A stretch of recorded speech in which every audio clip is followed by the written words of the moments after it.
Hello, कैसी online class top में स्वागत है। हम आप लोग के बीच में बहुत दिनों के बाद में उपस्थित हुए हैं, क्योंकि हम लोग बिहार बोर्ड 2026 के तैयारी को लेकर आए हुए हैं और हम लोग 2 चैनल के माध्यम से काम कर रहे हैं। एक चैनल है हम लोग का जीएससी ऑनलाइन क्लास टॉप और दूसरा चैनल है ग्लोबल स्टडी बीके सर। तो आप लोग हमारे दोनों चैनल से जुड़कर तैयारी कर सकते हैं, क्योंकि आप लोगों को दोनों चैनल पर मैट्रिक और इंटर रिलेटेड वीडियो को अपलोड किया जाएगा। अगर आप लोग हम लोग को सपोर्ट करते हैं तो प्रतिदिन लाइव क्लास चलाया जाएगा।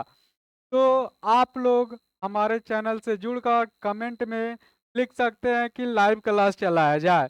अगर आप लोग सपोर्ट करते हैं और हम लोग को प्रोत्साहन के लिए ऐसे करते हैं तो हम लोग लाइव क्लास को लेकर उपस्थित होंगे। तो चलिए हम आप लोग को बिहार बोर्ड मैट्रिक परीक्षा 2026 के संस्कृत विषय को लेकर उपस्थित हुए हैं। तो आप लोग लगातार जुड़े रहे, क्योंकि प्रतिदिन क्लास चलेगा। तो प्रतिदिन में अभी संस्कृत का क्लास चलाया जाएगा, तो आप लोग हमारे दोनों चैनल को सपोर्ट करें और आप लोग दोनों चैनल पर जुड़े रहे। आप लोग अधिक से अधिक जनसंख्या को जोड़े, ताकि हम लोग आप लोगों के समक्ष लाइव क्लास को लेकर उपस्थित हो सके। तो चलिए हम बताते हैं आप लोगों को। यहाँ दिया गया बिहार बोर्ड मैट्रिक परीक्षा 2026, यानी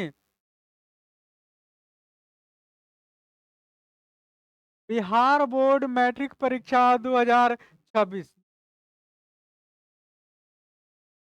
26 जो बच्चे 2026 में मैट्रिक की परीक्षा देना चाहते हैं, वे लोग हमारे चैनल से जुड़कर अच्छा से अच्छा तैयारी कर सकते हैं।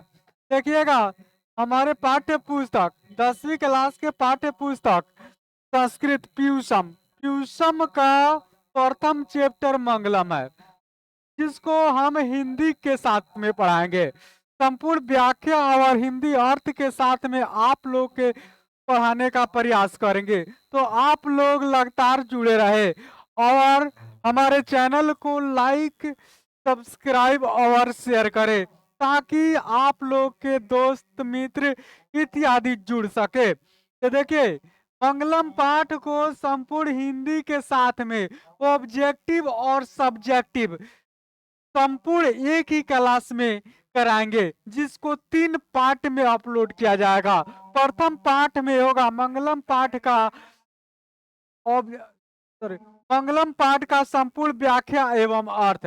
दूसरे पार्ट में आएगा मंगलम पाठ का ऑब्जेक्टिव और तीसरे पार्ट में आएगा मंगलम पाठ का सब्जेक्टिव क्वेश्चन। तो आप लोग हमारे चैनल से जुड़कर अच्छा से अच्छा तैयारी करने का मौका को न खोए।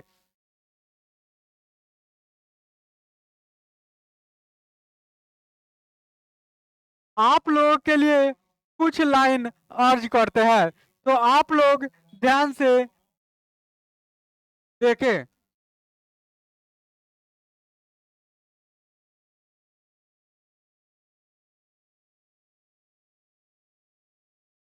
देखिए, यहाँ कहा गया है, कुछ अर्ज किया गया है आप लोगों के लिए। वक्त से लड़कर जो नसीब बदल दे, वक्त से लड़कर जो नसीब बदल दे, इंसान वही जो अपनी तकदीर बदल दे। कल क्या होगा कभी मत सोचो, कल क्या होगा कभी मत सोचो, क्या पता कल वक्त खुद अपनी तकदीर बदल ले। तो जी हाँ दोस्तों, आप लोग समय का चक्कर में ना पड़े। आप लोग को जितना करना है समय के रहते हुए कर ले। कल क्या होगा किसी ने नहीं देखा होगा, न देखा है। तो चलिए हम आप लोग को पाठ्य पुस्तक के तरफ लेकर चलते हैं।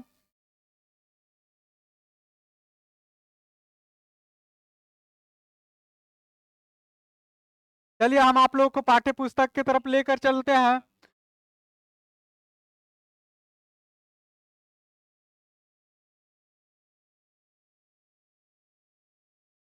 हैं?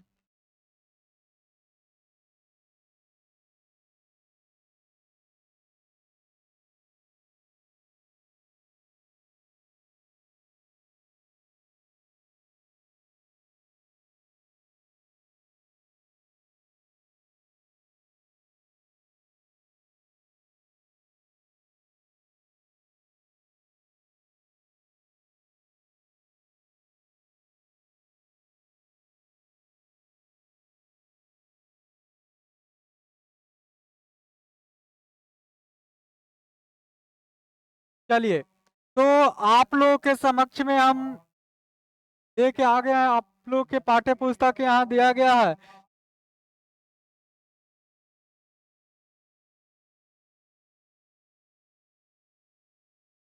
देखिएगा, मंगलम चैप्टर।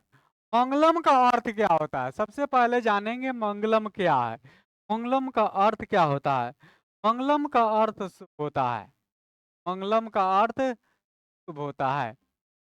मंगलम का अर्थ क्या होता है? आप लोग से पूछेगा कोई मंगलम का अर्थ क्या होता है, तो बताइएगा आप लोग। मंगलम का अर्थ शुभ होता है। देखिएगा, मंगलम पाठ में हमारे जो पूजा पाठ अर्चना इत्यादि को दर्शाया गया है। हमारे जितना भी क्रियाकलाप है मंगलम पाठ के माध्यम से बताया गया है। आप लोगों से पूछा जाएगा कि मंगलम मंगलम पाठ कहाँ से लिया गया है, तो आप लोग कहिएगा कि मंगलम पाठ उपनिषद से लिया गया है। मंगलम पाठ कहाँ से लिया गया है? उपनिषद से लिया गया है। और कोई पूछेगा मंगलम पाठ के रचनाकार कौन है, तो आप लोग कहिएगा महर्षि वेद व्यास जी है।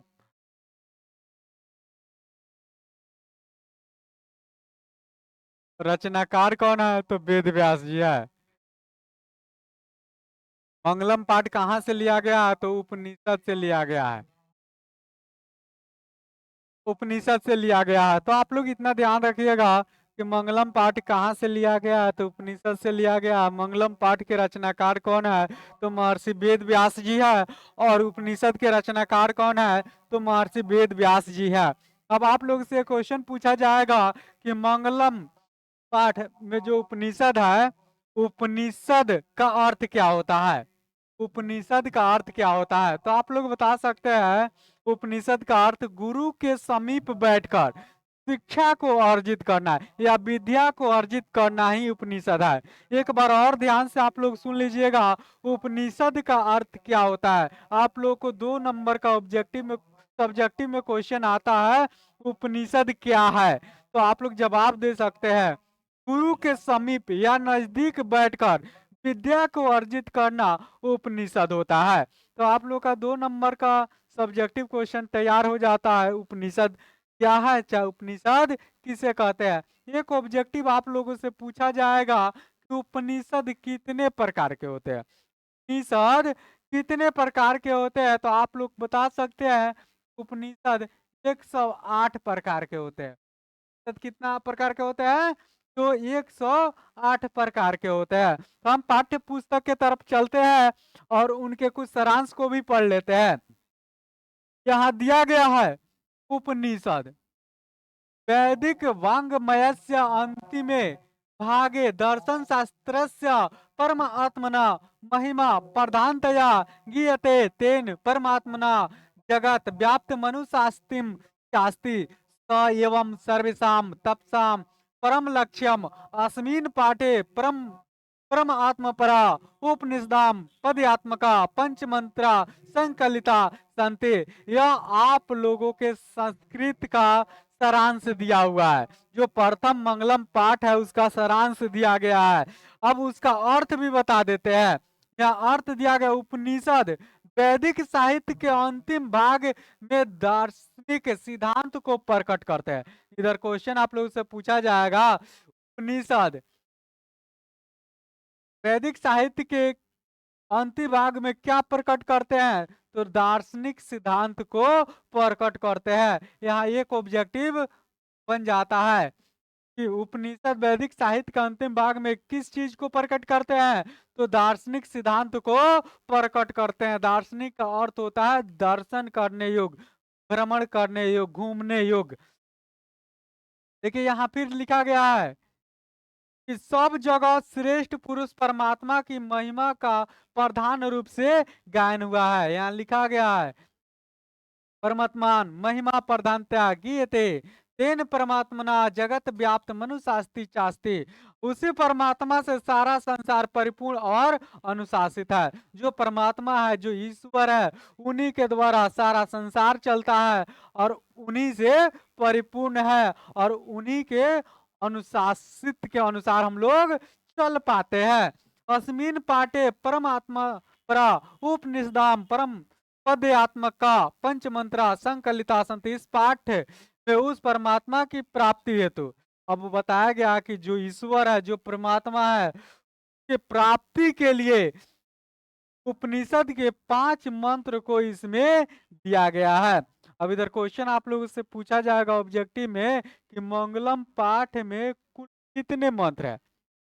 मंगलम पाठ में कुल कितने मंत्र है, तो आप लोग कहिएगा कि 5 मंत्र है। मंगलम पाठ में कुल कितना मंत्र है जी? 5 मंत्र है।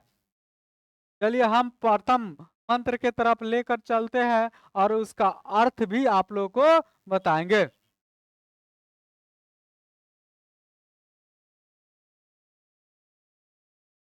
देखिए प्रथम मंत्र है हिरणमयेन पात्रेण सत्य सापीतम मुखम तत्वम कृष्ण पाविणु सत्य धर्माय दृष्टि।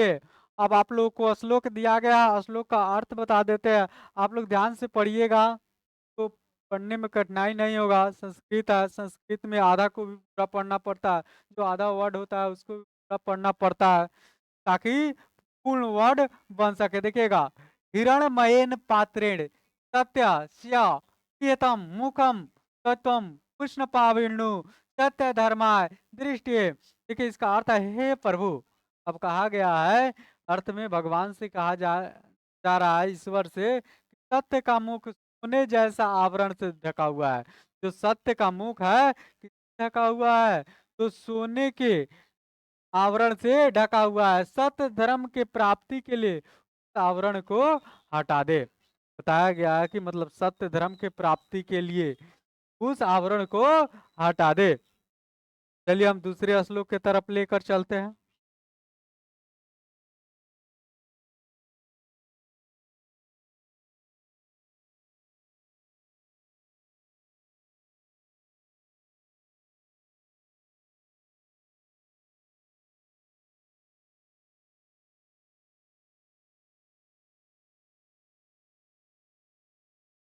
देखिए दूसरा श्लोक आप लोग के दिख रहा होगा तो पढ़िएगा आसानी पूर्वक से।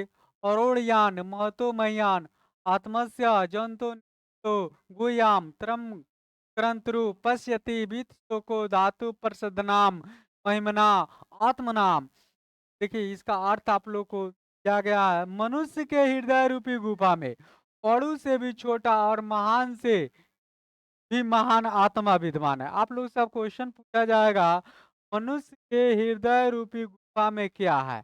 मनुष्य के हृदय रूपी गुफा में क्या है, तो आप लोग बता सकते हैं मनुष्य के हृदय रूपी गुफा में आत्मा विद्यमान है। तो हम लोग मनुष्य के हृदय रूपी गुफा में क्या विराजमान है, तो आत्मा विराजमान है। वह कैसा है, मनुष्य के हृदय रूपी गुफा में आत्मा किस रूप में है, तो अणु से भी अणु और महान से भी महान है। देखिए आत्मा को हम लोग तत्व भी कह सकते हैं, कहीं कहीं तत्व भी दिया रहता है। मनुष्य के हृदय रूपी गुफा में क्या है, तो कहीं आत्मा लिखा रहता है, कहीं तत्व लिखा रहता है। वह कैसा है, छोटा से छोटा या अणु से अणु और महान से भी महान है। विद्वान लोग शोक रहित होकर उस श्रेष्ठ परमात्मा को देखते हैं। अब जितना विद्वान लोग है अब शोक रहित बिना किसी उलझन के वे लोग उस परमात्मा को देख लेते हैं। तो चलिए हम तीसरे श्लोक के तरफ लेकर चलते हैं।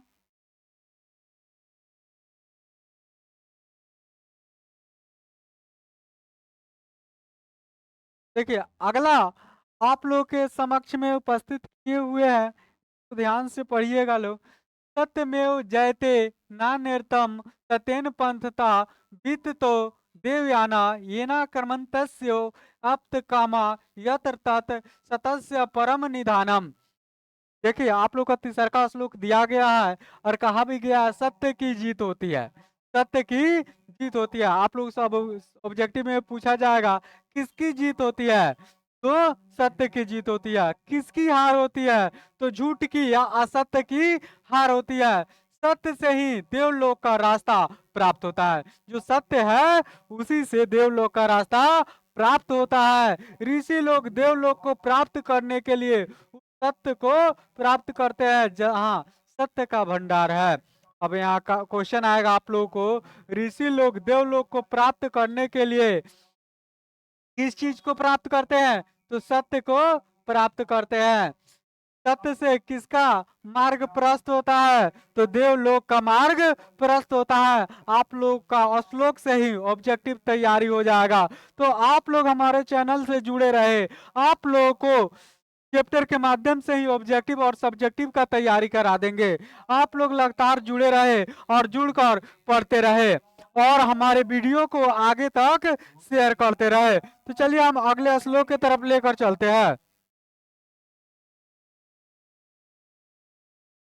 देखिए, इस पाठ का चौथा श्लोक है, यथा नद्यम स्यंदमाना समुद्रे अस्तम गच्छन्ति नाम रूपे विहाय तथा विद्वान नाम रूपाद विमुक्तम प्रात परम पुरुष मुपैति दिव्यम। यहाँ बताया गया है कि जिस प्रकार नदियां बहती हुई अपने नाम और रूप को त्याग कर समुद्र में मिल जाती है।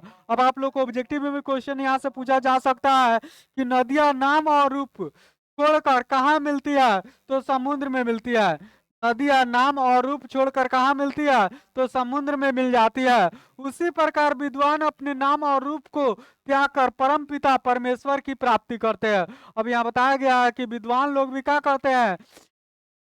नाम और अपना रूप को त्याग कर परम पुरुष परमात्मा में विलीन हो जाते हैं या मिल जाते हैं। तो अगले आप लोगों को अगले श्लोक की तरफ लेकर चलते हैं। देखिए अगला श्लोक, विधामेतम पुरुषम महांतम आदित्य वर्णम तमसम परस्तात तत्मे तमेव विदित्वाति मृत्यु मेति नान्य पंथा विद्यते अन्य। आप लोग संस्कृत को पाठ बाई पाठ पढ़िएगा तब संस्कृत पढ़ना आएगा। आधा जो शब्द होगा उसको पूरा करके पढ़िएगा तब संस्कृत का अर्थ निकलेगा। तो चलिए हम इसका अर्थ बताते हैं। यहाँ लिखा गया है, वेदामेतम पुरुषम महांतम आदित्य वर्णम तमसा प्रस्ताता तमे विद्वाति मृत्यु मेति नान्य पंथा विद्यता अन्य। देखिए कहा गया, मुझे ही महान पुरुष जानो। अब जो परमात्मा है, ईश्वर है, वही क्या है? महान पुरुष है, जो प्रकाश स्वरूप में अंधकार के आगे है। जो क्या है? प्रकाश स्वरूप अंधकार के आगे है। उसी को जानकर मृत्यु को प्राप्त किया जाता है। ईश्वर को ही, परमात्मा को ही जानकर क्या किया जाता है? मृत्यु को प्राप्त किया जाता है। इसके अलावा दूसरा कोई मार्ग नहीं है। परमात्मा ही परम पुरुष है, परमात्मा ही श्रेष्ठ है, परमात्मा ही अंधकार के आगे प्रकाश है। उनके बिना हमारा जीवन व्यर्थ है, अर्थात आत्मज्ञान के बिना मोक्ष की प्राप्ति संभव नहीं है। आत्मा के ज्ञान के बिना हमें मोक्ष की प्राप्ति नहीं होगी। तो आप लोगों से बार बार अनुरोध है, हमारे पढ़ाई हुई बातों को अपने दोस्तों मित्रों तक शेयर करें ताकि उन लोग का भी तैयारी हो सके। देखिए हमारा प्रथम पाठ का श्लोक समाप्त होता है। हम दूसरे पाठ यानी संस्कृत का जो मंगलम पाठ है उसका ऑब्जेक्टिव दूसरे पाठ में लेकर आ रहे हैं। तो आप लोग हमारे दूसरे पाठ को भी देखिएगा। प्रथम पाठ में आप लोग का व्याख्या है और दूसरे पाठ में हम ऑब्जेक्टिव लेकर आ रहे हैं। तो आप लोग को प्रतिदिन एक चैप्टर मिलेगा जिसका ऑब्जेक्टिव सब्जेक्टिव